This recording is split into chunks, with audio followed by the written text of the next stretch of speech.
Mr. Ratiram.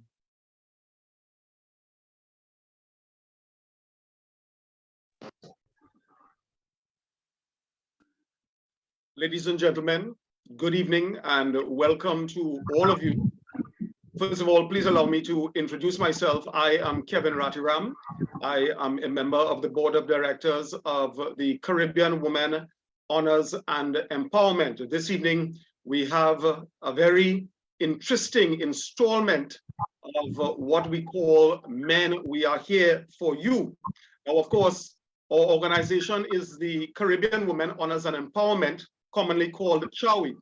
But we have a project called Men, We Are Here For You, which caters specifically to issues affecting men.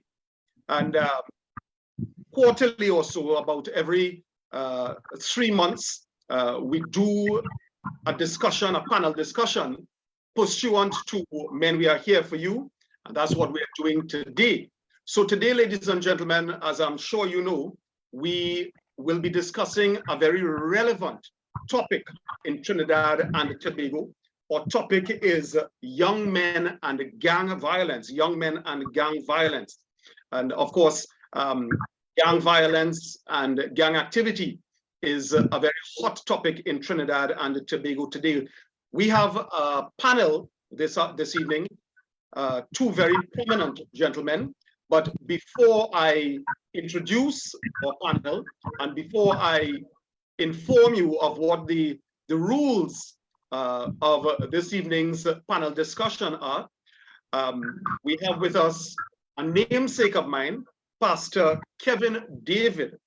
And Pastor David is going to deliver an opening prayer. So, Pastor David, over to you, sir. And praise the wonderful name of the Lord. Father, in the mighty name of Jesus, we come humbly before your presence this evening. For your word declares to acknowledge you in all of our ways, and that you will direct our paths, you will direct, you will lead. And this evening, Father, is no exception. And we ask that by your spirit, that you're going to lead, that you're going to direct, oh God, this panel as we sit and as we discuss, oh God, issues that are affecting our society, particularly and specifically our young men.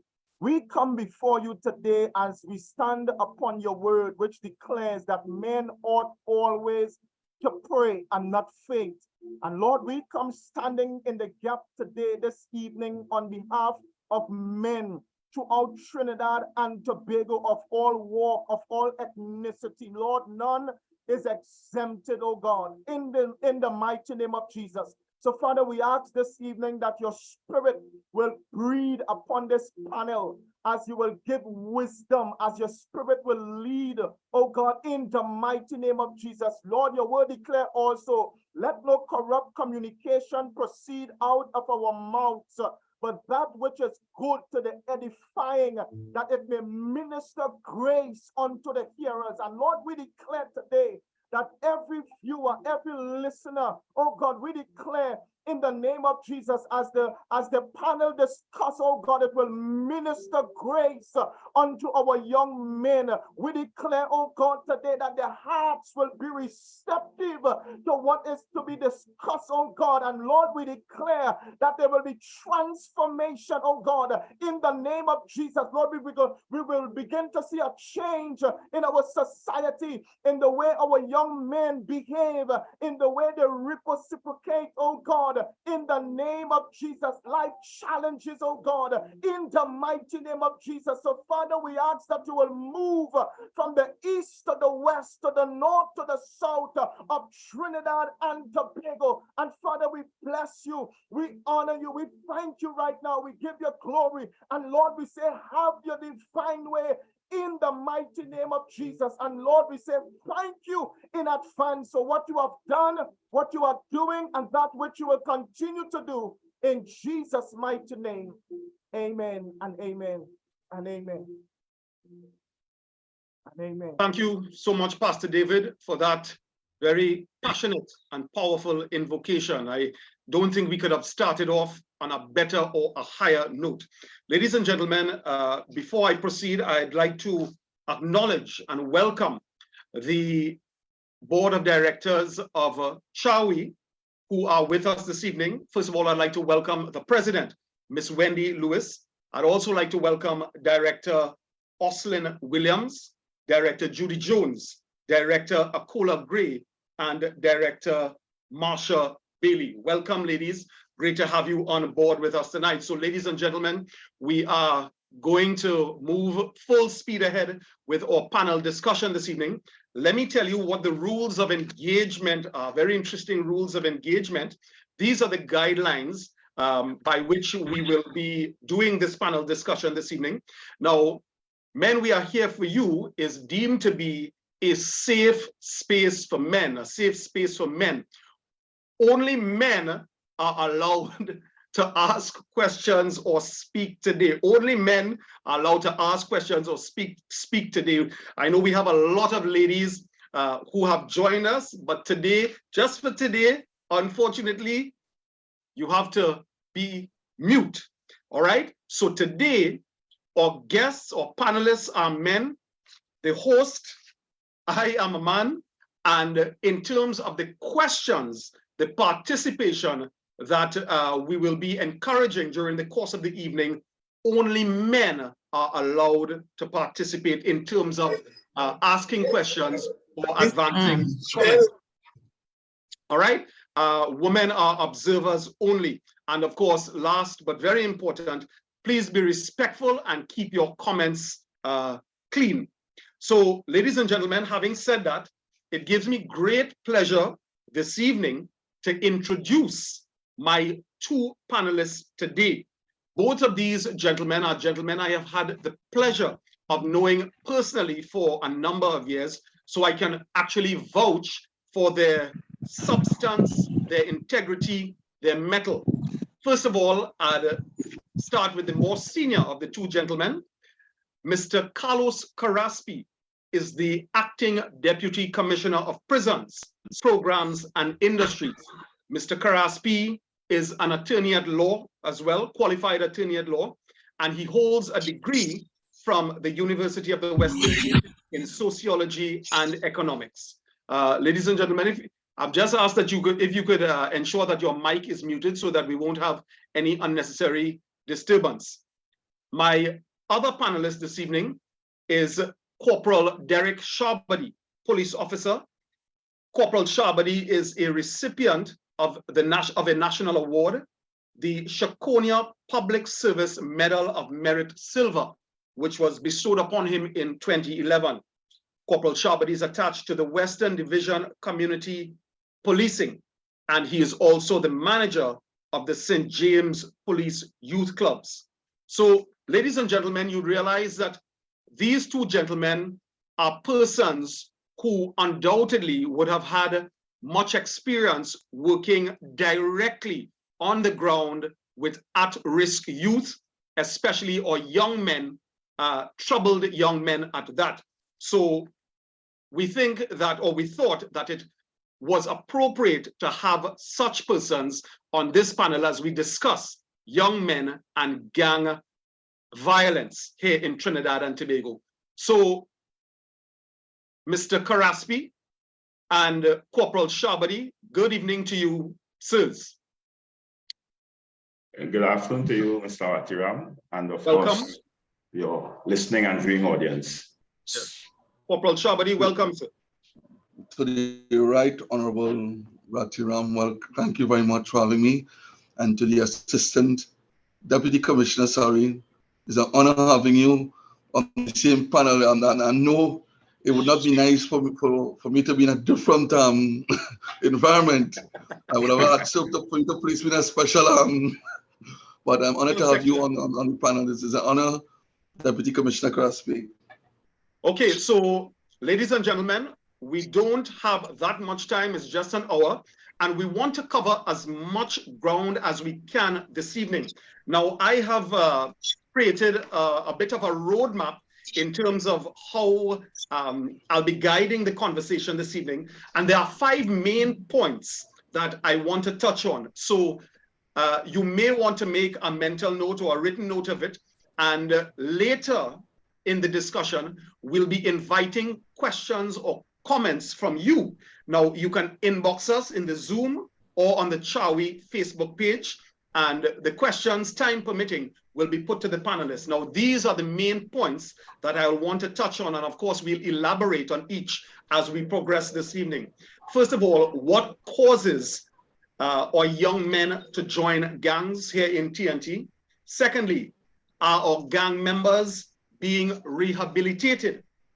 Thirdly, what are the signs that your young man, child or nephew or friend or whoever it may be, what are the signs that your young man is in a gang or might be joining a gang?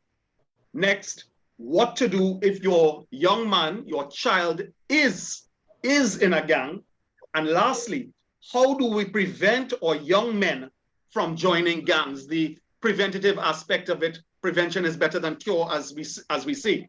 So we are going to launch into it. First of all, I will invite each of my panelists to give some brief words of introduction where our theme is concerned, and I'll give way to they say age before beauty.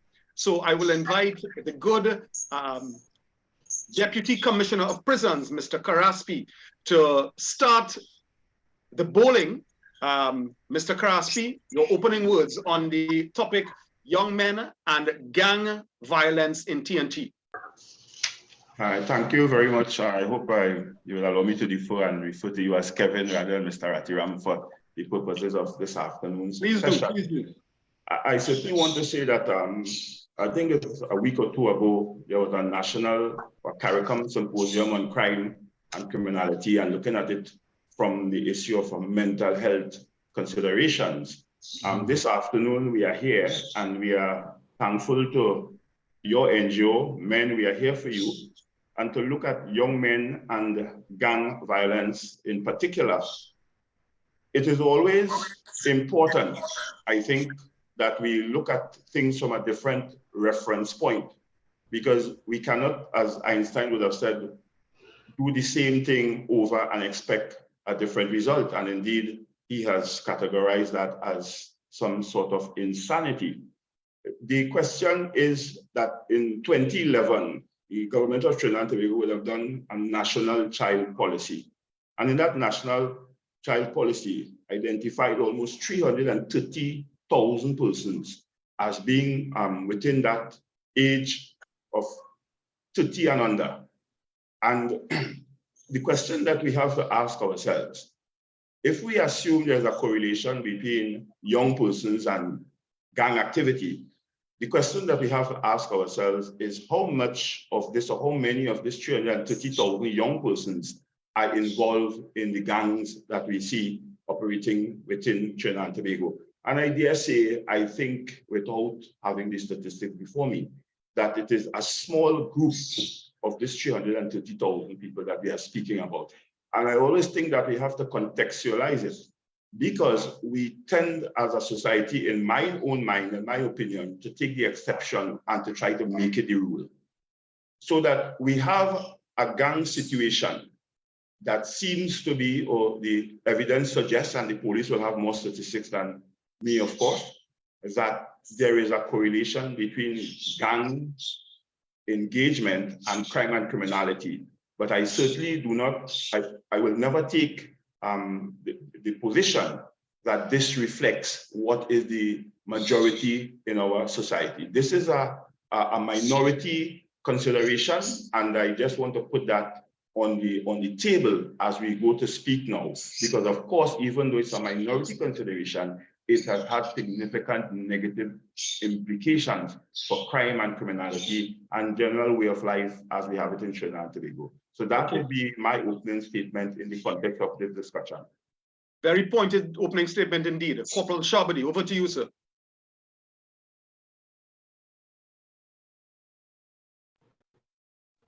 All right. Are you hearing me? Yes, we are. Right. So let me put as part of my introduction that my 30 years working with young people, as the Deputy Commissioner said, it is a concern, a serious concern, as gangs continue to blossom. Once upon a time, I could remember having a few gangs, and even while I attended school on the East-West corridor, there was something called the Kiss Gang and ACDC, and you could have counted them on your fingers.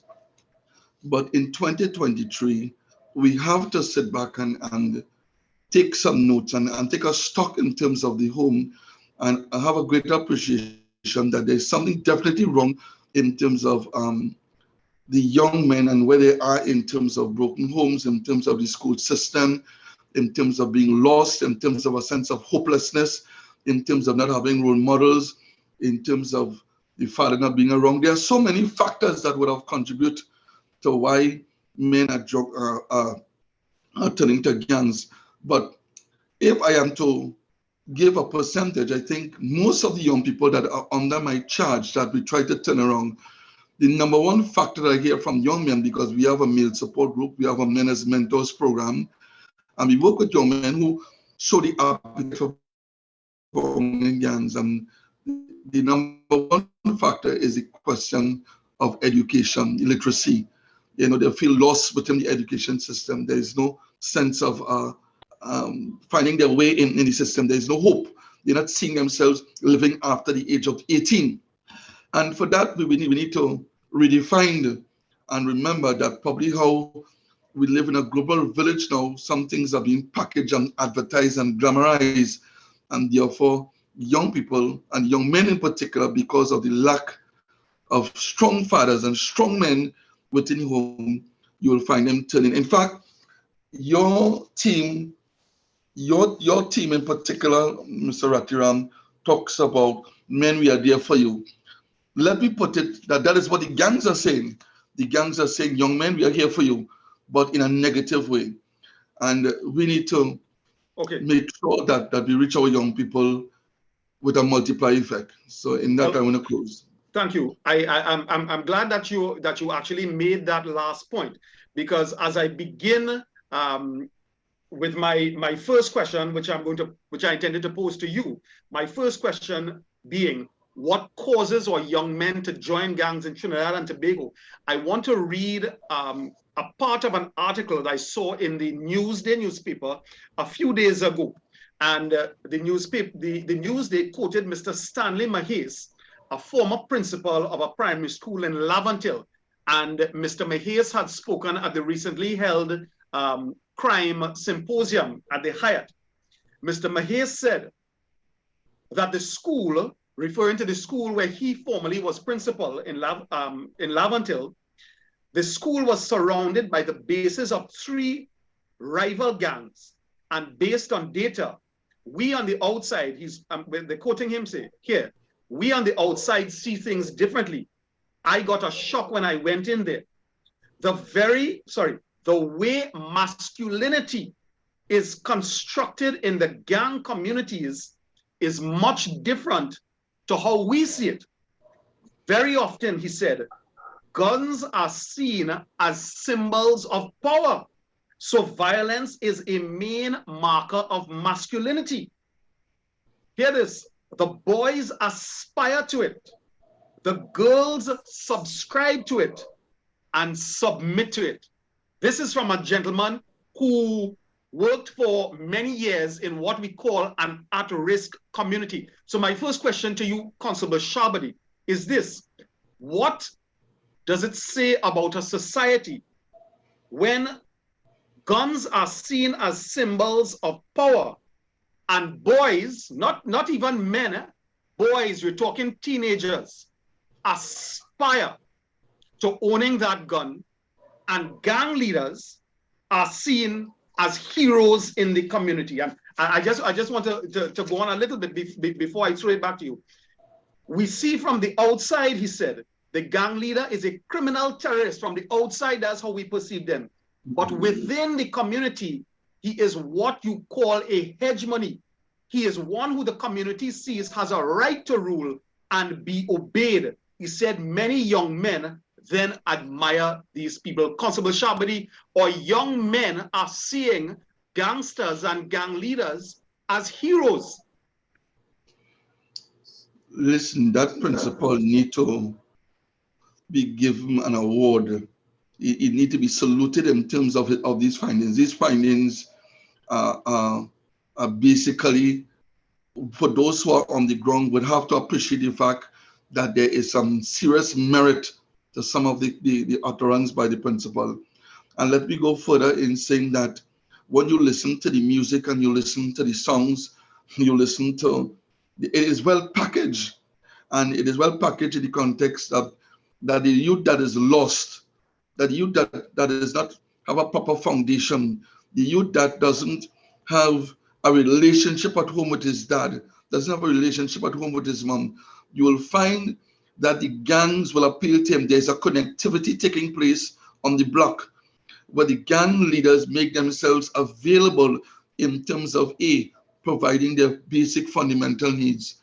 And then afterwards, the recruitment drive continues. See, that when gang leaders set up themselves in every community, these people and them do a proper assessment on every home. They do a proper database.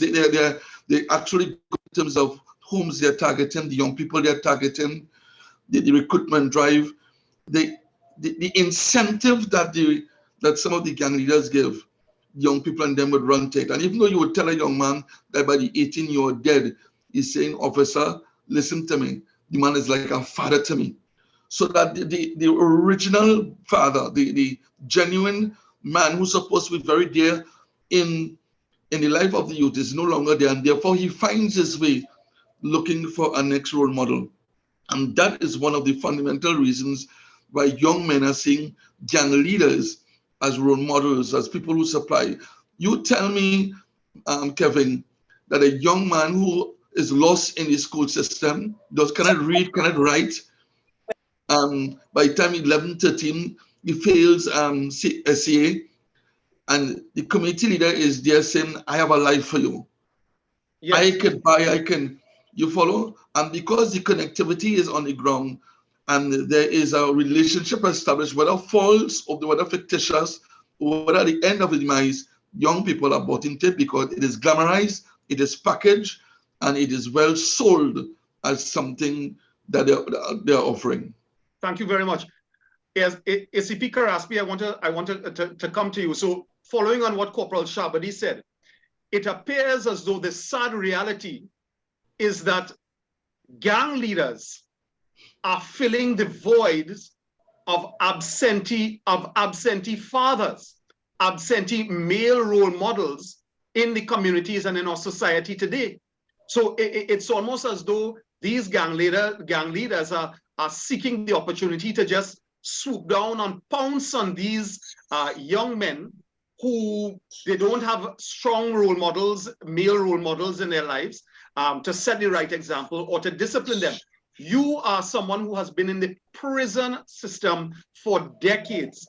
How prevalent or to what extent would you say does parent, especially father absenteeism, contribute to young men engaging in criminal activity and ending up in your institutions? Yes, when we look at our demographics and our inmate statistic, it is clear that a lot of the inmates that come into prison, whether at the remanded level or convicted level, are persons who, if you look at it in the broad spectrum, would have perhaps been disadvantaged in terms of education and educational opportunities, and certainly in terms of dysfunctional families. So that I would tend to the intuitive as well as the statistic evidence suggests that much of what Corporal Shabadi spoke to are variables that are intervening along the way. But I want to go back to that point you raised there with respect to the issue of the gun violence and gang violence, because the gun is the weapon of choice. And it was the Chinese leader Mao Zedong who said that power lies in the barrel of a gun. And this is an old idea that has now come to fruition because they recognize, imagine you have a situation with someone who comes from a dysfunctional home, the mother might be a single parent family, having challenges in the education system manifested itself, of course, inside of the classroom, with a propensity to bullying, because you cannot have a rank in the class in terms of your academic ability or in terms of your physical prowess in the context of taking part in the school sports and what have you. So what do you then fall back on to get your standing in the classroom, your physical strength, your ability to bully people? So human beings generally try to find some method by which they could exercise and have an esteem or standing among the colleagues. And if you transpose that out of the classroom now, because as the corporal rightly said, the persons are not able to go into secondary education, or even if they get into secondary education, there are so much significant deficiencies that then they have to find some way to create that esteem. And of course, because there is not the traditional family structure in place, the gang is meeting those needs, and there is the relationship, because that's a key word that Corporal spoke to. There is a relationship that exists in the community that allows the individual to then gravitate towards the gang. And I just want to say this. I say it has to do with orchestrated and strategic recruitment by the gangs. So this is not happenstance. This is not happening in a vacuum. As the corporal would have said, they have the database. It is orchestrated, it is strategic, and it is dynamic recruiting. And of course, once you are in the gang, then the challenge comes to leave. So that even if you have your best interests at heart and you realize this is a dead end, the question is, how do you get out? Indeed so. But tell me this, we've talked about, and that is recruitment on the outside. What about recruitment of gang members in prison? How common is it? How prevalent is it? And to what extent does it contribute into turning a young man who has found himself in prison into becoming a hardcore criminal and engaging when he comes out in things like murder, shooting, rape, serious robbery, things like that? Well, I want to say that perhaps in the earlier days, when we did not have a large preponderance of gangs, and also when we did not have that level of enmity and conflict between gangs, that perhaps the prison was a place where a certain level of recruitment could take place. But now, with the proliferation of gangs, when people come into the system, our greatest responsibility as prison officers actually sometimes to protect them from persons within the physical environment, because there is beef that one gang has with the other. And we, of course, have to have that information to be able to separate persons. So it's not a case where there is any great level of interaction between disparate entities, but certainly among themselves, there is a need to survive and a need to interact and to cooperate in terms of while they're incarcerated. But I certainly, because of the great level of conflict that takes place between the gangs, you hardly find persons navigating through that. So we have a responsibility through public safety to protect persons, and as much as we have information that we're able to act upon, we have to deal with a certain level of segregation to avoid any conflict spilling into the prison environment in terms of security and safety.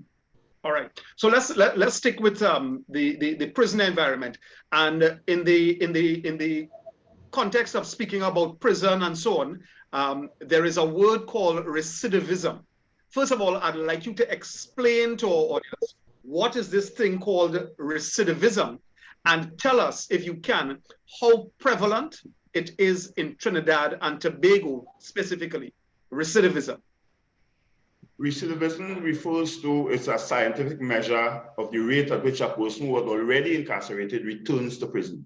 So really and truly, it gives you a measure to some extent whether there had been some level of rehabilitation of the offender after they have been discharged, because of course, when they are discharged into the public domain, if they continue to have criminogenic tendencies, that is when it will be manifest. When they are in prison and we engage in what we call crime suppression and crime repression through the maintenance of security, they are unable to carry out these activities.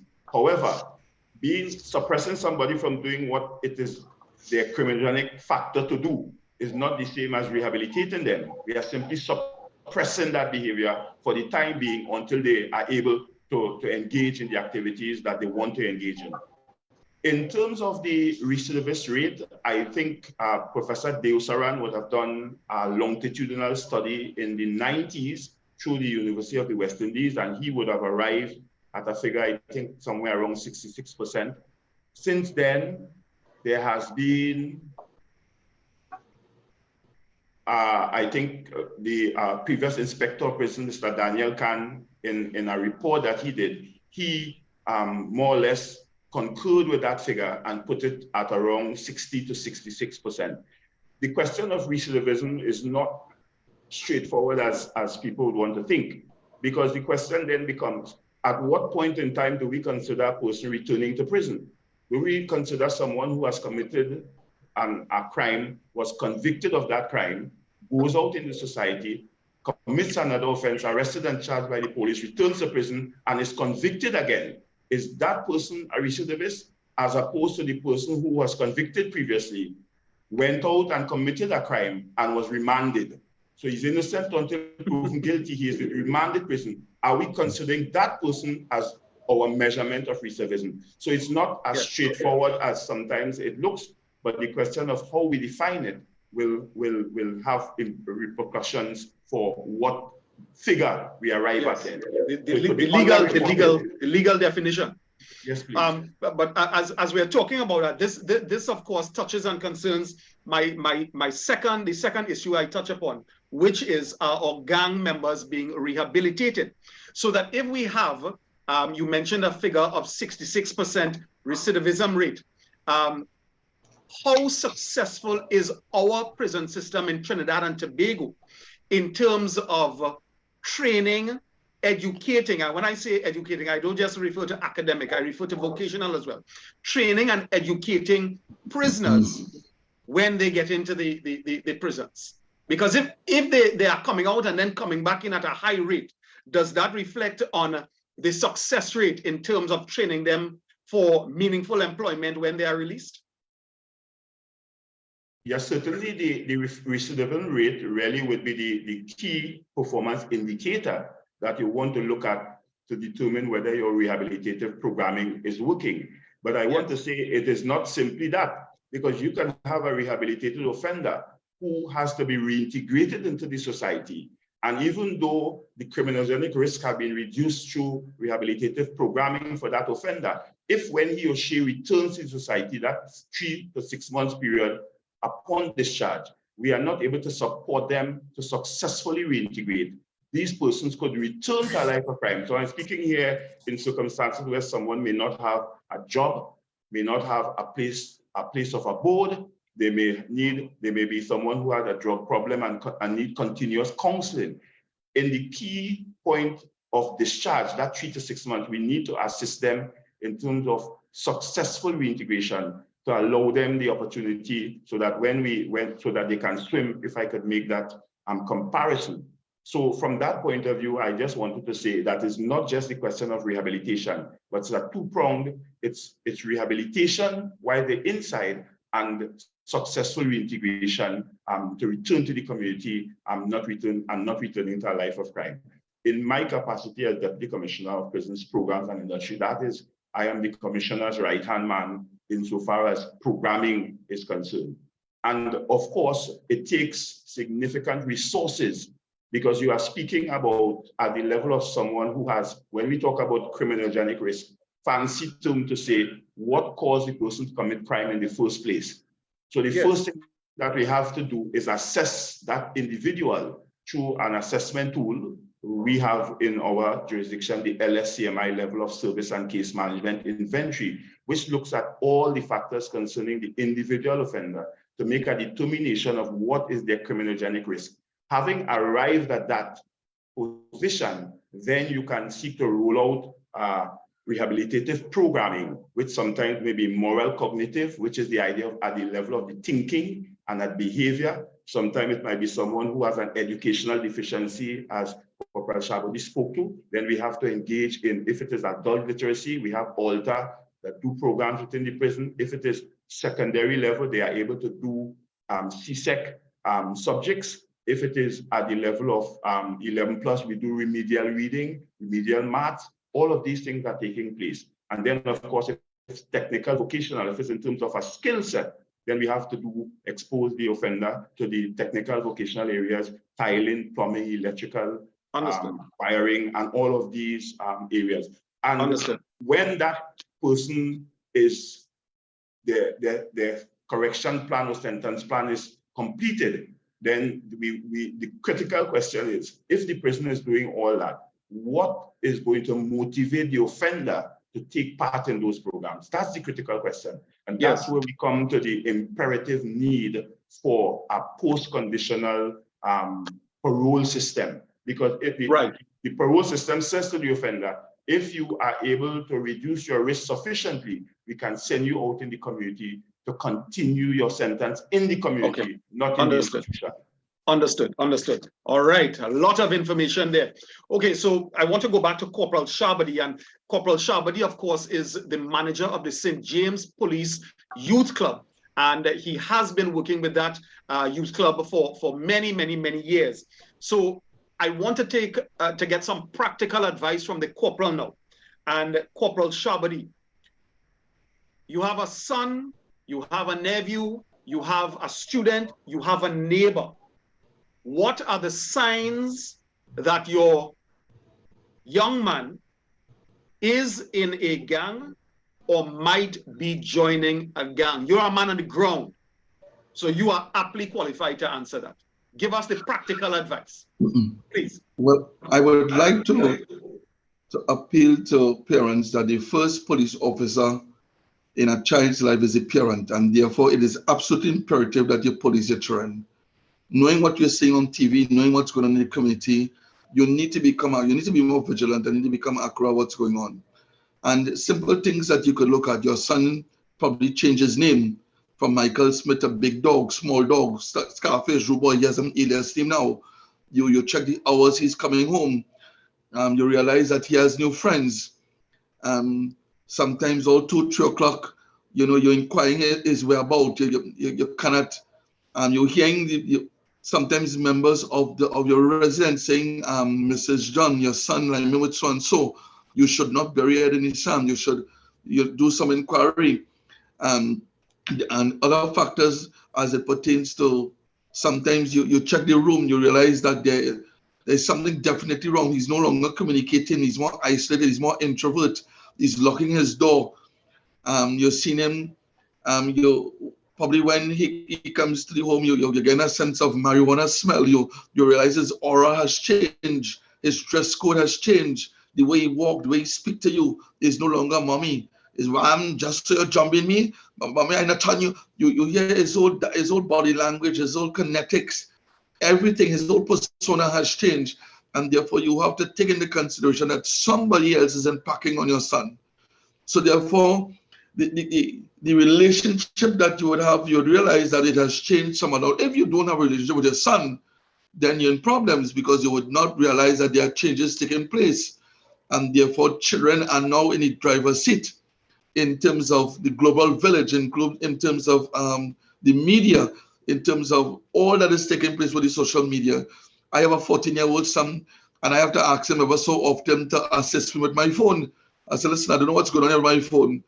So they are in the driver's seat in terms of social media. You have to check, what kind of phone he has, what is on his phone. Check the type of, unfortunately, things that he's downloading. You'll see a lot of gun. A parent came to me one and she said, Mr. Shabadi, my son has not been speaking to me lately, and I really need your kind intervention. And I saw him with a phone with about $8,000 phone. She said yes, and he's very, very violent. He didn't want to allow me to view the phone. I said, okay, I'll have an audience with him, and he did come down. And when he came down to the center, I said, listen to me, your mom is concerned about you, and she wants to find out. I don't want mommy jumping me so. You understand what I like? I don't want mommy jumping me so. I not tell mommy again. Tell mommy and I not tell. And then I said, listen to me. Your mother want to know where you get the phone from, and she also want to get access. And this is a 14-year-old. This is not somebody 17 going on 18. A 14-year-old who is already practicing or experimenting on the life of a gangster. So eventually he gave way, and it's about 4 passwords I had to use to access the phone. And the first thing we saw was a gun, was an AK, and then you hear the music, and then you see the artists after, and then you see the way they put their fingers. They have a way, there's a kinetics now, there's a kind of body language that they're imitating, they're actually what you call mimicking the gangster life. Then you hear these certain songs that is being played in your home. You hear the obscene, and you hear the type of instructions that is now being given by these artists and them. I don't want to refer to Tobago, but it tells you that. No, I think you need to refer to Tobago. I think you need to refer to Tobago because that hits the nail on the head. Thank you. Where you had children, literally children, girls at that as well, singing along to the artist's tempo. Obscene lyrics. Very unfortunate. Very, very unfortunate. And let me tell you this, if you feel that it's bad with the children, the parents actually aid and abet and condone it. Indeed, they condone these songs in your home, right? That is not to say that children have to sneak away and play the songs privately. Sometimes you go in a home and you wonder who's really in charge, so that these are some of the factors. But boys tell you that the reasons why that there is a connectivity with the gang is because there's a type of brotherhood, there's a type of love. Even though it is false, it is missing. It is something that is missing within the home. And therefore, parents have to appreciate the fact that you have to take time with your boys, discuss with them. How could you be living in a high-risk or at-risk area and your child not involved in a club, your child not involved in a swimming club, a karate club, some type of constructive activity that you're allowing your child to be involved in? Why would you want to come down to the police club and be reactive and say, officer, I need your help? What about proactive? You know what the elements are, you know the situation that the society is facing. Be a little more proactive. So I want to be, especially fathers, I want to tell fathers, even though you are no longer having a relationship with the child mother, you can still raise the child together. You can still have a relationship with that boy. And that boy is begging for help. We have a support group and we have young men. We ask them all also have a relationship with a dad. And almost 99% of the young men raise their hand, indicating they have absolutely no relationship with their dad. None whatsoever. Not even uncle. Long time in the absence of a dad, you'll find that the extended family would have come on board and assist in raising an uncle, will become a role model, a football coach. Somebody would have been impacting on him in a positive light. Unfortunately, that is not the case. And that is why the police have to understand that we need to revisit and redefine policing, because most of the young men are victims of a bigger problem, of a greater issue. It's not that they want to hold a gun. It's not that they belong to hold a gang. There are young men that tell me by virtue of where they live, they must be involved in a gang. So, if they're not involved in a gang, they'll make them an example. The old adage, it takes a village to raise a child. Now it appears as though it takes a gang to raise a child. Mr. Ratiram, that adage has gone. You have to look now. I mean, this is unfortunate, but you have to look at, because sometimes you're leaving your children by people and they're getting worse than better. You have to know where your children are, who your children with, what kind of value system. You follow? It is imperative that you learn that. It comes to my $1 million question, the $1 million question now, Corporal. Your child is in a gang. You don't suspect that he is at risk of joining one, or he might be joining one. You know, you have compelling evidence. All the signs are there that he is in the clutches of a gang. What do you do?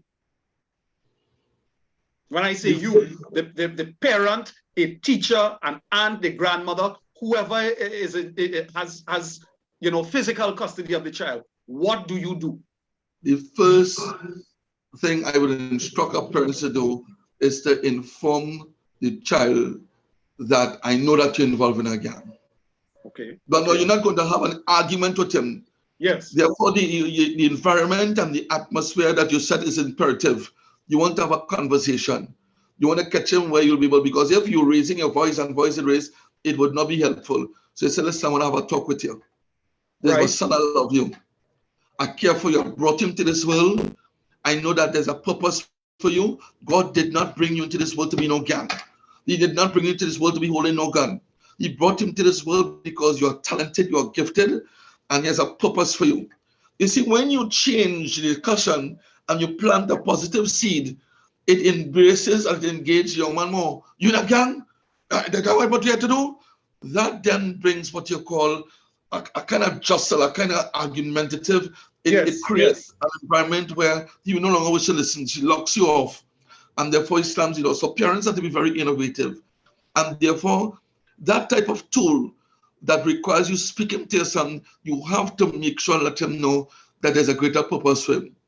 Now there are some cases, unfortunately, Ratiram, my brother, that it will need to have more persons in that room, somebody of influence, somebody that you know probably is a coach that he looks up to, somebody that you feel you would listen to, an uncle that he has respect for. You follow? So you have to sit down and go back to the drawing table and come up with an innovative way in how to speak, because sometimes we can be sincere, but sincerely wrong. So sometimes there may be the need to go outside of the home That's right. and try to co-opt the assistance of a third party. Whether right. You mentioned somebody like, I guess it should ideally be somebody who the young man relates to, perhaps has a good rapport with, and most importantly, somebody who he himself respects. Yes. Okay. Before you jump, I just want to make one quick point. Yes. I think parents need to understand that sometimes when this matter comes, you need to pray and ask God, God, you need to give me the wisdom. You need to show me how to deal with the situation, because sometimes we put God out of everything, and then therefore we suffer the hands of, you feel we know everything. And God sometimes will guide you and give you the wisdom of who are the persons to bring on board to make sure that young man be part of transforming and becoming a better person. Okay, so I'm going to throw out a scenario which we hope never happens, but does happen. The parent can't get through to the child. He can't get through to the child. You bring whoever, an uncle, friend, senior person, nobody is getting through to this young man. He's adamant that he's in this gang, he's remaining in this gang. Something more serious needs to be done. Perhaps you need to seek the assistance of a professional, somebody like yourself. What does the parent do in a critical situation like that? Before the child goes up on the side of the road or under the care of DCP Karaspi? But DCP Karaspi is the last resort. No, there are some prison officers who do excellent work. You don't even think for a moment that a prison officer cannot be invited to speak. In fact, prison officers I have seen prison officers do excellent work, because where they come from and what the young people are dealing with and where they are in terms of the prison, they'll be able to speak that particular language. So it probably is all hands on deck. But more than that, Brother Ratiram, I would like to tell parents, tough love are coming, because these gunmen will eventually come at your home. Yes. Collateral damage. Sometimes you suffer at the hands of poor choices your children make. So it has nothing to do with just your son. It has to do with an environment and an unfortunate atmosphere that your son is involved in, and therefore you can pay the price. Look at the woman who received the unfortunate stray bullet. There are so many cases where people who are not involved, that by virtue of your son being involved in a gang, that you suffer the hands of it. So tough love are coming. Sometimes you have to take your son out and cry my uncle, take him somewhere, dispatch him somewhere where good sense could prevail. Call the family and say, listen to me, this boy giving me, I want to have them out of the community. I want to get him out, because sometimes, even though you're having a discussion with him, the environment is still there. It's still, and he has an appetite for it.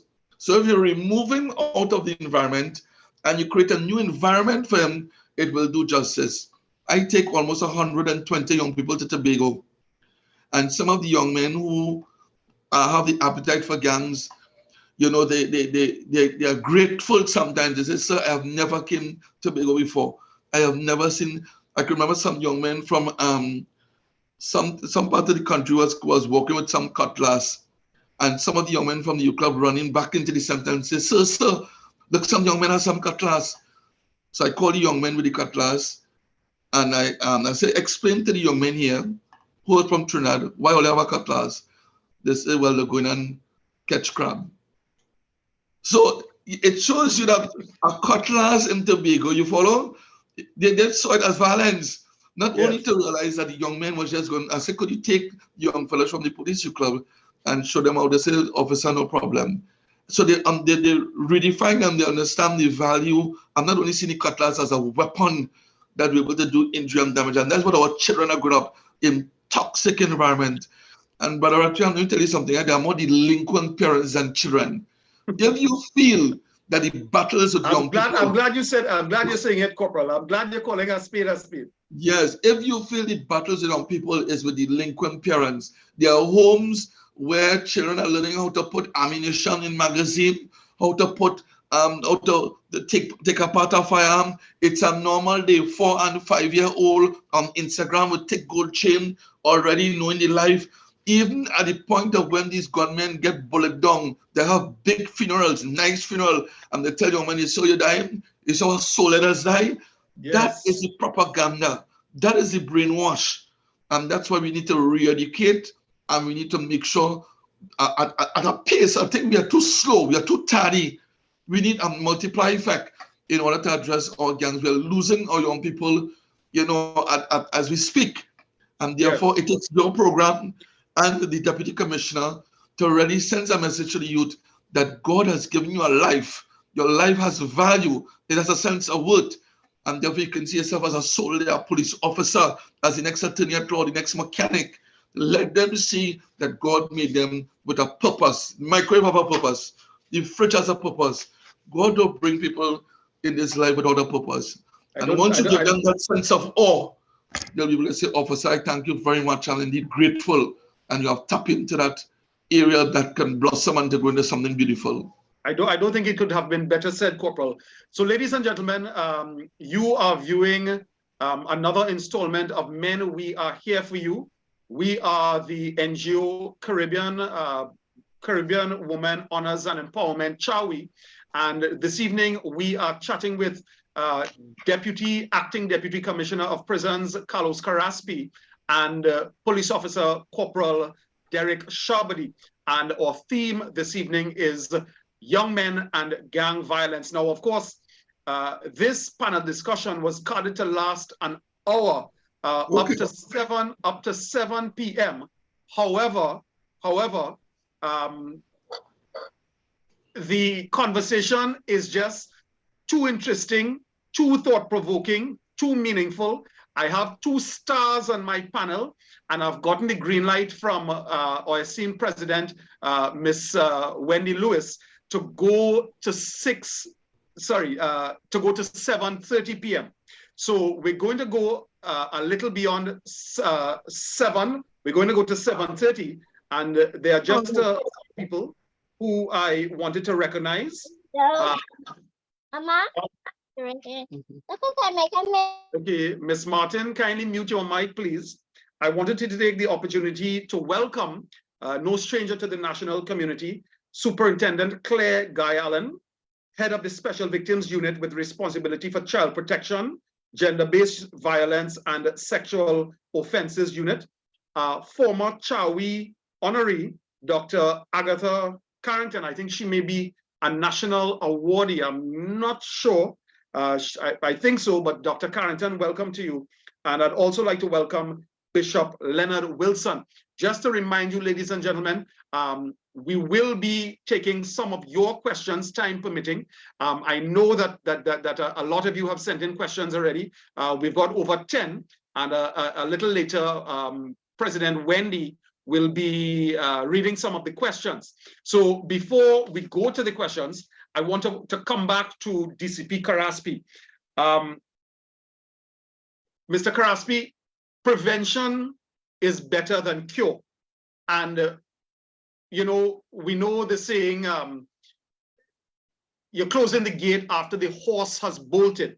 In respect of many young men, especially young men who have ended up in your institution, in the prisons, the gate, they seek to close the gate, but by that time, when I say they, parents and so on seek to close the gate, but by the time they end up by you, the horse has already bolted. So I want to focus for a while, both of you, but Mr. Karaspi first. I want to focus for a while on the issue of prevention. How do we prevent our young men from joining gangs, engaging in criminality? First of all, your thoughts on that, DCP Karaspi. Kevin, I just want to go back to say that even though we are speaking about prevention, I will address that shortly. No one is lost. As far as we are concerned, right. No one is Important lost. point. I'm glad to hear you say that. They only lost if we give up on them and they give up on themselves. That's when they are lost. And so we have had young persons, because the whole consideration with juvenile offenders is that, you know, I like to say it's what you call the wet concrete approach. The concrete is cast, but it is not yet dried. And therefore, there is still hope where young persons especially are concerned, because your programming doesn't have to be a sledgehammer because the concrete is hardened. It is the fact that they are malleable still. And it's just a question of engaging them in programming to achieve that. And we have had several young persons charged for murder who are out of the YTRC, as it is now called, and who are living very good lives, married, having businesses, operating. That blemish on their record did not prevail in terms of their continuing circumstances. And those are cases. This is not, I am not here saying this, what I think, I'm telling you what I know. So I just wanted to put that on record, especially when we're talking about juvenile offenders, and especially because there is a large correlation between the members in the gang and the fact that they are young persons. So I just wanted to place that on record. In terms of prevention, yes, prevention is, my grandmothers always say, ounce of prevention is better than a pound of cure. And certainly from the prison point of view, we have been engaging in the schools in terms of motivational speaking, schools visiting the YTRC to see what is happening there, to see the young persons, having conversations. We bring offenders out into the schools upon request. Since the COVID-19 pandemic has lapsed and the country is now opened, a lot of schools, because they were online, we are getting a lot of requests from schools to come out and to do these sort of motivational sessions with the students, having young juvenile offenders there so that they could have a live view. And because they are the same age, there is no age bias or age gap. They can reach them better than we can as officers. That I want to say that. The other thing I want to say is that all of us, Trinidadian and Tobagonians, tend to be a very social people, and we love to be in groups. The concept of a gang is not, we must look at a gang as something beyond. When we talk about gang, there are different types of gangs. I just, this morning and this afternoon, my sons, a 12-year-old and a 14-year-old, was in two football gangs. All right, working towards a common objective to achieve a victory in terms of what they're doing. In every school, there are groups, the cadets, there is this, used to be the scouts. There are gangs inside of the schools that are positive in terms of the outlook. And we must make the distinction, which is what I said from in front, between those persons who are orchestrating and strategic recruiting persons for criminal enterprise, as opposed to those persons who are engaging in activities as to say we are gang. Remember a long time, when we go to these carnival parties, Kevin, there will be these large flag groups and posses. They will not, they're coming together in solidarity with a calypso artist, and they're waving the flag, but they're not engaging in negative things. They're working together. Imagine how much it costs to put that flag up and to construct that flag and to come out and that sort of thing. So I am saying that we have to create other alternatives in the community, in the schools, for persons to find social engagements, and especially in the at-risk communities, because the corporal said something that should be very concerning to us all, that there are some communities in Trinidad where the question of whether you belong to a gang is not voluntary. It is mandatory. And therefore, it tells me that the engagement in those communities must be to create alternative. But understand this, that the persons who are recruiting strategically and orchestrated for the purpose of crime and criminality are not going to stand idly by while that is happening. So it has to be concerted, it has to be strategic, and it has to be something that is long-term. Because when the young person sees that there are alternatives to going into that direction, alternative that lead to productive lifestyle, that give me the opportunity to earn and to learn and to live, more especially, then certainly I think that alternative will win out in the long run. And I always want to preface or go back to what I said from the front. I am not one, always very careful, I'm not one to take the exception and try to make it the rule. We are dealing with a minority issue here, and we must recognize that. It is only when we are honest in that discourse. I said to you, 330,000 young persons from 30 and down, and of that, 180,000 females, about 150 to 160,000 males. We are not speaking here about a proliferation of females in gangs, are we? We are not speaking here, the question is, why is that if they are the majority? We are not speaking here also about gangs being in every community. There are certain communities that we're finding a preponderance of gangs. These are facts that we must take on board and then ask ourselves, why is this happening? And what are the interventions that can be made to prevent it? I just want to say, almost lastly, 25 years ago, I was going through City Gate as a prison officer one. And the rain was falling that afternoon, and there was a guy playing music right at the front of the City Gate. And Ella Andel, Missing Generation, was playing 25 years ago. And when I heard that song, because I was forced to say the rain was falling, I was a prison officer, so I knew what I was seeing.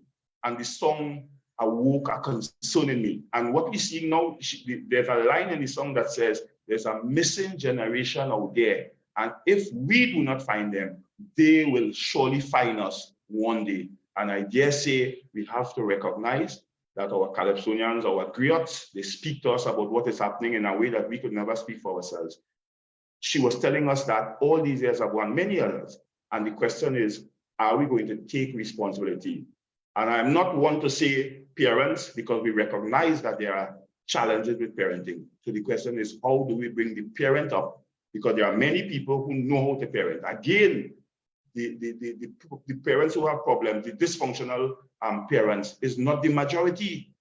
We have a lot of people who know how to parent. How are they assisting those who don't know how to parent? How? I will rest there, Kevin. I don't want to overtake. Okay, thank you. So, Corporal Shabadi, staying on the issue of preventative measures, I want to read from an article that is in today's Guardian. Today's Guardian. And the article says, children younger than 12 are being indoctrinated into gangs and are being used to conceal weapons, drugs, and other illegal items. So said sociologist Dr. David Mohammed during a peace march held on the streets of Siparia yesterday.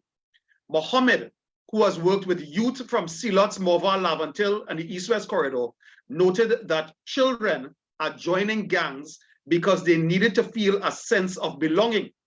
He said gangsters target 11 and 12-year-olds and have them keep in their possession illegal items, whether it is guns or illegal narcotics. Those gangsters believe the police will not search a 12-year-old. He goes on, saying these preteens associates feel a sense of empowerment through their gang involvement. Mohammed said they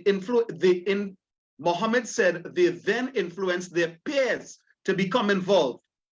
Badness has become attractive and gang involvement is glorified. Concerning violence in schools, Mohammed said students engage in fights to get attention. Students get popular when they appear on videos, and many suffer from poor self-esteem. They join gangs to feel a sense of belonging. So, Corporal Shabadi, It is a tug of war. It is a tug of war being played out here between the gangs, the gang members, the family, the parents, the schools. I want to touch on this issue of school violence in particular. And here you see Mr. Mohammed saying that when these children, I specifically use the word children, engage in acts of violence, it apparently is a ticket to stardom. So they won't shy away from a phone camera. They jump in front of the phone camera. They won't fight behind the toilet where nobody could see it or record it. They want to fight in the courtyard or on the street where everybody can record it. How do we treat with this issue, this very acute scourge of violence in our nation's schools, which is a stepping stone to gang activity, gang violence, and criminality?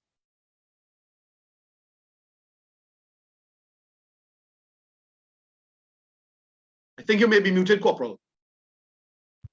Thank you. This fight, I think, is a fight we could win once it is a collective effort. School is an institution, the last time I checked, where young people are prepared for the world of work. And therefore, there is no place for violence in school. And we should not be talking zero tolerance. You know, we should make these young people an example. They should be out of the school. And let me go further. My club established the first suspension center in Western Division. And the objective of the suspension program, we realized that the children, while on suspension, it was like an incentive. They look forward being suspended. So I met with several teachers in Western Division and principals. So listen, I am offering my center as time can be occupied constructively. And what we unearthed, again, literacy, the children cannot read, cannot write. What is our Form 3 student doing in a school that cannot read and write? That is an indictment on the education system. You leave primary into Form 1, Form 2, and you cannot spell the secondary school, you cannot spell the name, you cannot spell Tuesday, the 14th of February.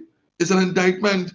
And violence, when you connect the dots, Brother Ratiram and the deputy, you will see that the parents are the role models of this violence. The parents are coming down to the school. You see, parents are handling conflict.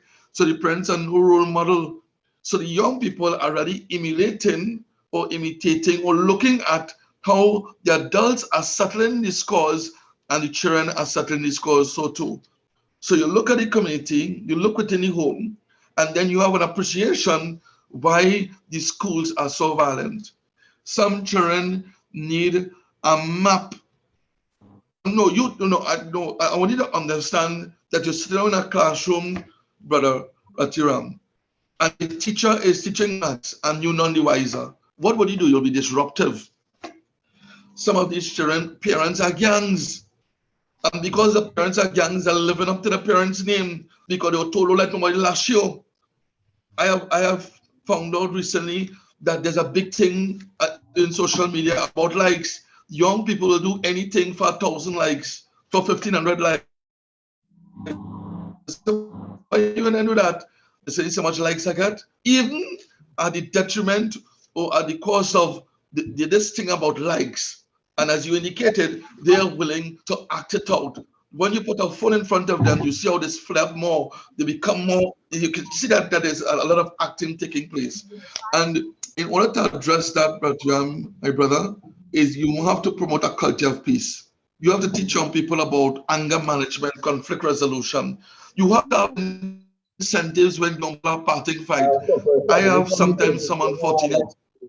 Hello? Hello? Hello? Everyone, please ensure your mics are muted. Mr. Yes. Teddy. Yeah, I sometimes will have one or two little conflicts within the club. I'm not looking for the two, I'm looking for the third party that will come in and say, fellas, take it down. Where's that one? Or let's brothers. Somebody who will be able to diffuse a peacemaker, and that is where the incentives are. You have to let them know about emotional intelligence. Young people are walking time bombs. They're angry. They're angry that their father not around. They're angry that they have no relationship with their mom. They're angry because they're not learning in school. They're angry because they are lost in the system. That you point to me, and the deputy commissioner point to me what programs and initiative we have for children between the ages of 12 to 15 who would have lost within the school system or who have not been doing well in SA. Why are we taking so long to take programs like MyLat and decentralize it? Where is our, we're waiting for females to set up the first gang and then to set up, we are too slow in terms of responding to the needs of the young people. And the deputy commissioner is right. The media is to be blamed. To be negative is to be seen. There is a like it is set to tell young people the more negative you are, you're on the front page of the papers. So you're going to kill, you're going to rob, you're on the front page. A young person doing something positive, you may very well find them on page 23 in a small caption. What are we telling young people? The more negative you are, is the more you are seen. The more violent you are, people you'll take notice. We are not telling our children and appreciating them for the values and for the wonderful things that they come with. And the school must be able to make a statement and know that there are some children that are not functioning, but they're wearing the uniform and they're just going through the pace. We need to make sure that they go to YTEP, to serve all, to schools probably that will provide more vocational and will go at a slower pace in order to accommodate them. I have seen young people that would have come to our suspension program. I would have called the dean, I would have called the guidance officer and said, listen, this young man cannot read and write, I would like to recommend a vocational school. Right. And then the education system would have to say, we have to ensure that our education system makes sure that they revisit and redefine that the students who are doing well, we applaud them. What about those who are doing well? We must be able to ensure that they do not have any hands of the gangs, and by extension become so angry that they're walking time bombs and they're exploding on even those who unfortunately we lost. And last thing I want to make a quick point concerning the females. There's a lot of role reversal. If you feel that the fellas are violent, we are seeing a lot of violence now with the girls, a lot of cat fight. You see the girls fighting a lot. And it goes back again. Home, no love at home. There is no father to tell them, how was your day?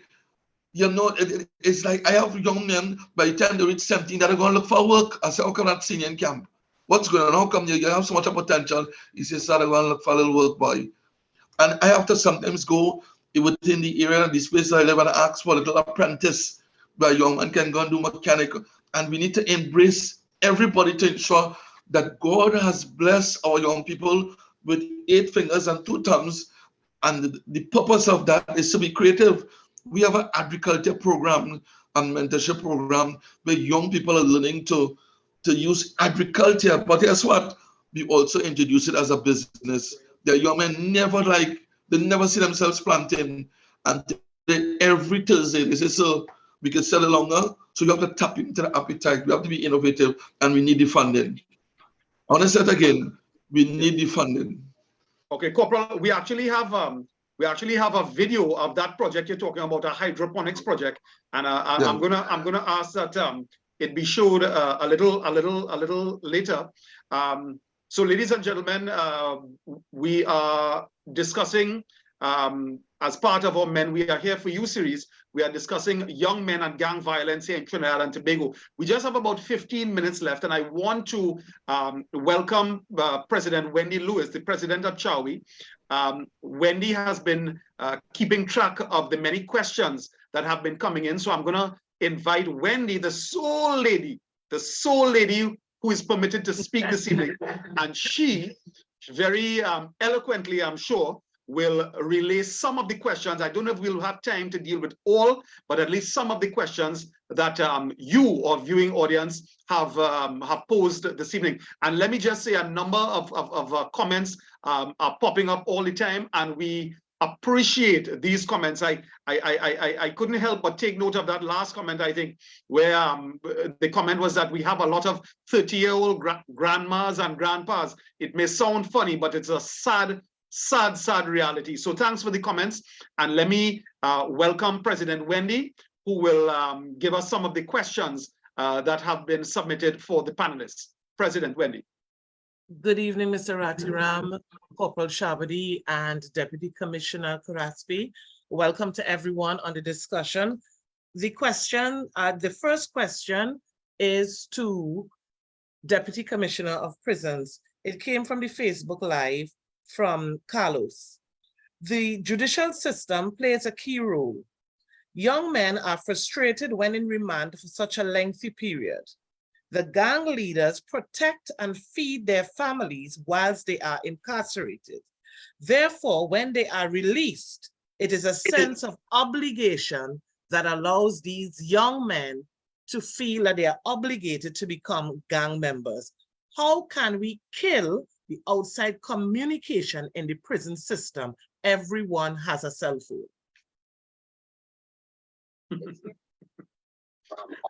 Yes, DCP Karaspi. Let's hear about the jammers. Yeah, thank you. Are the jammers working, or are the jammers themselves jammed?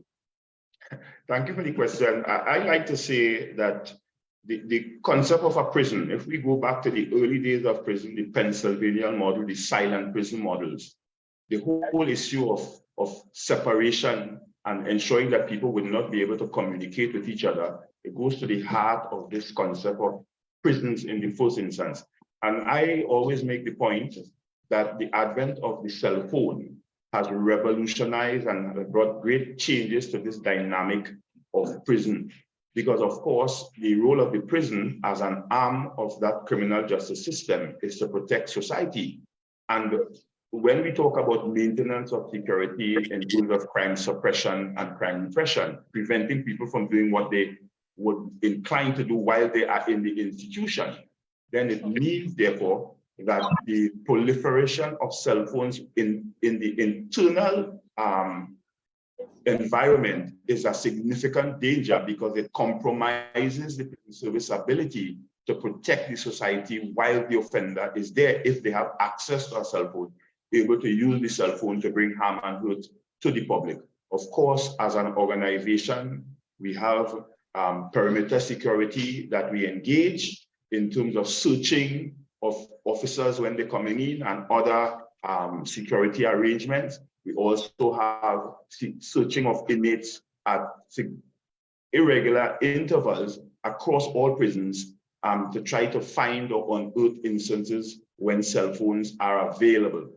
We have a zero tolerance policy with respect to the issue of cell phones, and the government, by extension, has engaged legislation, both in terms of making it more difficult, punishable offenses when prison officers are found with prohibited or unauthorized items, of which a cell phone is one, and the fine now is $150,000 and 10-year imprisonment as a deterrence mechanism. And of course, the Interception of Communication Act, again, that is legislation that has been passed to try to see to the extent when cell phones are used, if the information could be garnered, then it can be used as evidence in terms of convicting the persons or taking action against those persons. So that I am one to say that, yes, we have a problem, because we will have one or two rogue officers, which is the minority again. I stress the minority, but we continue to do all that we can, because we understand that public safety is our responsibility. All right. Thank you, DCP. President Wendy, another question, please. Thank you so much. Kevin, another Kevin actually, is saying, I've listened attentively to the discussion and I really want to commend all the panelists. It's really thought-provoking. I've heard a lot of advice to parents. What's in place for the fatherless and the motherless? We'll throw this one to the corporal. So, corporal, these young men who, for whatever reason, are not being raised by their biological parents, perhaps an aunt, uncle, grandparent, how do they cope? Well, I can only talk in terms of the police youth club and what we do here and what we try to gender and foster. That every case is a unique case, and therefore that everybody has their own fingerprint, and based on the uniqueness, we will be able to tap into probably a member of the extended family. We would have probably somebody volunteer. Our mentorship program is second to none, where men who make themselves available, single parent mothers, sometimes do a better job than in the nuclear home. Sometimes you have home instructor has a mother and father, but the father is not functioning. And therefore, we bring a support group to the parents so the parents can find techniques and they can develop new tools and upgrade their skill set in terms of becoming a better mother and father. And the parent body of the police youth club plays an integral part in terms of working and empowering our parents. We cannot work with the young people alone. In fact, 90% of my success has to do with the involvement of the parent, trying to get a little job for them, networking, getting people to partner. It all depends on when you sit with the parent and you look at what are some of the challenges, you'll be able to tap in and to access and refer. And that is a good thing about being in this type of vineyard. You meet some good people. You meet yourself, like your organization, this UN. There's so many organizations that are doing wonderful work out there, and we go back again, they're not being promoted. So that's why parents are up and I'm saying, where do I go? And we need to set up a database. It needs to be planned and deliberate. That are you a single parent mother? There was a program, a small little public service announcement on news. I don't know where it's gone now. It's a parent. It is now 7 p.m. Do you know where your child? And they ask you which one. At the front now, we are asking the child, do you know your parent? Because it appears as though that the children run in the home. So that we advise people that there is enough information, enough help to assist single parents, is that they must make themselves available. They can go up on the social, they can come into community policing, they can access any police youth club. I am sure that in every organization, there's a social component that will be able to work and treat with the parents and bring them back. And let me make a quick point. It is not now children making children. It is not now. Children have been making children since in my mother days. But guess what? The extended family would have come together and said, hey, the little 14-year-old get pregnant. So what we're going to do, she will have the child and we will raise and allow her to go back to school. So therefore, the extended family played a fundamental role. The grandmother, the aunt, and Lord of mercy, the extended family is fragmented. Who not talking to who we have sometimes to jostle to let them know that, listen, this is your nephew. And as much as you despise, we remind them to separate the child's behavior from the child. You love the child, but you despise the child's behavior. So I would want to give some numbers at the end of the program where mothers can find help. I know that the Single Fathers Association is doing a good job. Is now, there are so many good groups out there that is doing excellent job, and we must be able to provide those numbers and those names that will be able to empower our parents and make them feel that we're not pointing fingers at them, but we're here to help you, we are to empower you, and we're here to make you a better parent. It does no good in only pointing fingers at parents and saying that they're worthless. It goes better than that. So I'm sure a lot of our viewers would be looking forward to that. We'll allow you to give that information in your closing comments, Corporal. Ladies and gentlemen, unfortunately, we only have time for one more question. So I'll ask President Wendy to give us one more question. Then we're going to take a look at that project, that video of the hydroponics project that Corporal Shabadi is doing with the St. James Police Youth Club. So President Wendy, the final question, please. Thank you, Mr. Ratiram. So this is from Rajendranath. He said that Corporal Shabadi mentioned joint efforts on more than one occasion. Every time he listens to discussions such as these, there are two elements missing: the Ministry of Education and the Ministry of Social Development and Family Services. Have they been partnering with you all? That's the question. That's a question for me? Yes, would you like me to repeat? So I cannot, I don't know. I am, it will be on, I don't, it just would not be kind of me not to mention that I have met some absolutely wonderful people in the Ministry of Education that go beyond the call of duty. Some people, listen to me, these people are burnt out. I met some social workers, their hands are tied. They say, officer, they are overwhelmed. And therefore, we need to bring the private sector on board. We need to bring other people on board to really rescue our nation. And I have, yes, I have worked with some absolutely wonderful people in the Ministry of Education, social services. I have lost count of people that I've spoken to that have been given human service, but in the background. You're not going to see them on TV, you're not going to see them doing any kind of, but doing absolutely excellent work. And forgive me if probably I didn't mention it in my presentation, but I would like to salute people like Pastor Dutton, people like, there are good people doing good work. All they need is the impetus and encouragement, and you have to salute them and say, continue good work. And we need more people. You see, the vineyard is ripe, but the laborers are few, and we need more good hands to come on board to really ensure. I like how you put that, Corporal. I like how you put that. The vineyard is ripe, but the laborers are few. So we need to go on our recruitment drive for laborers like your good self. Amen. All right. Okay, well, ladies and gentlemen, unfortunately, we are almost out of time. We want to play now a short video of a hydroponics project that the St. James Police Youth Club is engaged in. So we're going to show that video, and then we're going to, I'll invite both my panelists to give some closing remarks.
So commendations to the St. James Police Youth Club for that great initiative. You can see the youngsters heavily involved in the hydroponics project there, and you can see that they're really into it, they're really enjoying it. And it seemed to Corporal, I don't think it bore fruit, but I think the project bore vegetables. Oh yes, but Ratiram, I want to make an unfortunate note. I remember when I started that project, I have some of my, not only colleagues, but some people are really, I thought differently to them, that we same time with this African trend, all African trend who is smoke weed or plant weed.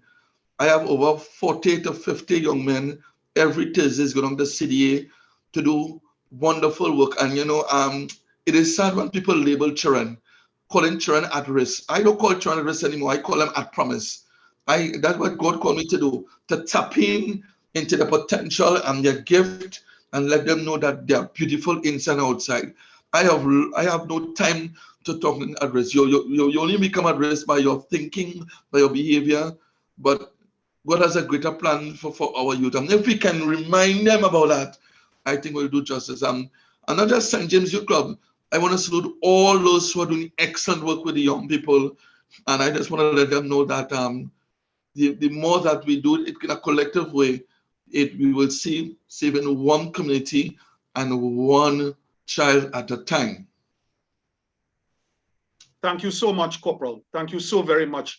And, listening to you this evening, Corporal, just made me, it didn't make me understand. It reminded me why you are the recipient of a national award. And I want to commend you for the human service you have done to this country and continue to do. You are an inspiration to your fellow citizens. I want to congratulate you and urge you to continue doing the great work that you have done. Thank you very much. Thank you very much. DCP Blessings to you and Karaspi, yours. DCP Yes. Karaspi, closing words from you, sir. Yes, please, Kevin. I didn't get the chance in this closing opportunity. I didn't get the chance to respond to the question on violence in the schools. But I want to say that social media does our young people and our schools a great disservice. I went to school, not given my age, but I went to a prestige college in the East in the years 1980 to 1985. And I can tell you what is passing for school violence being broadcast was going on since that time. The only distinction is there was no social media to capture it and to prevent it. Psychological bullying, physical bullying, those were normative behavior. And that at a time when corporal punishment was in the schools and was a deterrent. So again, as I said, sometimes the narrative speaks. So I don't ever look at those videos at all. My personal policy, I don't look at them at all. I don't ever look at them at all because I said I'm not invading these people's space in a way that mine was not invaded when I was at that age, a formative age, learning to grow and develop into the man that I have become in spite of it all. And I just wanted to say as well, there was a radio program sometime this week, which 95% of respondents says that they would not involve themselves in any activity related to other people's children. Kevin, if we continue with that position, we are going to be in serious trouble. You see that siloing effect that is not your problem, is not my problem, is yours.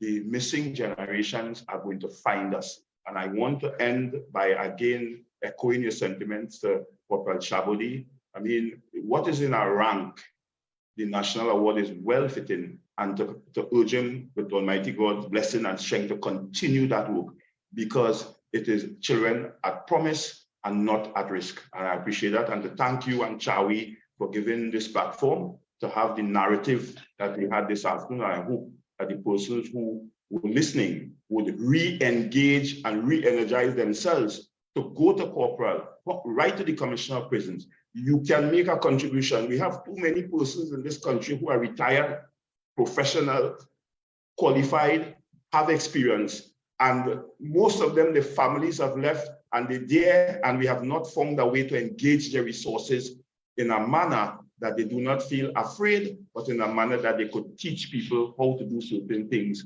that we seem not to know how to do. Those would be the extent of my words. Thank you again, Kevin, for this platform and this opportunity. Thank you so much, DCP.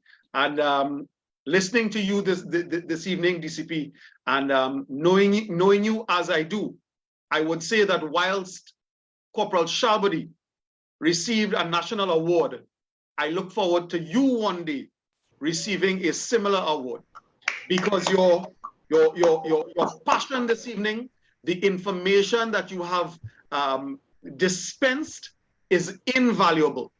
And I look forward one day as well, Mr. Karaspi, to referring to you not as Deputy Commissioner, but as Commissioner. Well, that's how I'll end it to you. So, ladies and gentlemen, there you have it. Before my final words, Corporal, I think you wanted to give some contact numbers to our viewing audience. So I'll give you the opportunity to do that now, and then I'll wrap up. Yes, you can call 296-1218, 296-1218 mobile, or you can call 632-6084. After 10 is an excellent time. Or you can call 627-5217 and ask for the Community Policing Secretariat. They'll be able to provide you with, at a national level, what groups are out there and the service they provide and how you can, or you can go into your community policing area and just ask for the officer in charge, and they will also have, it is part of, I see that we have Superintendent Guy Allen. She's very, very, what you call, accessible, and she will be able to assess. We do good work together. She is my senior officer, but she is very down to it, very approachable. And so these people are there to provide service. And I think that once you call, or if you have an audience with them, it will be a little more effective, right? Okay, thank you very much, Corporal. And remember, ladies and gentlemen, you can also call the Corporal for fresh vegetables. I forgot that one. Yes, I forgot. Okay, so there you have it, ladies and gentlemen. You know, they say time flies when you're having fun. I wish we had even more time than we did this evening. Perhaps on the next occasion, we may consider a 2-hour-long panel discussion, depending on our theme. But for this evening, first of all, I want to sincerely thank our panelists, DCP, Acting DCP Carlos Carraspi, Corporal of Police Derek Shabadi. Gentlemen, it was a pleasure having you with us, and I'm sure that we're going to have you with us in the future as we discuss other aspects of issues affecting our nation's men. Secondly, let me take the opportunity to thank you, the viewers, for logging on this evening. Those of you in particular who submitted questions and comments, we greatly appreciated them. And we do hope that this panel discussion benefited us. When I say us as a society in some way. And finally, I want to sincerely thank the Board of Directors of CWHE, the Caribbean Women Honors and Empowerment, and especially our hardworking president, Ms. Wendy Lewis, for facilitating this very important discussion and this installment of Men We Are Here For You. Just a reminder, in about 3 months, we will have another installment of the Men We Are Here For You series, where we will certainly discuss another very relevant, crucial, critical topic relating to our nation's men. So once more, thank you to all of you, and do have a good evening.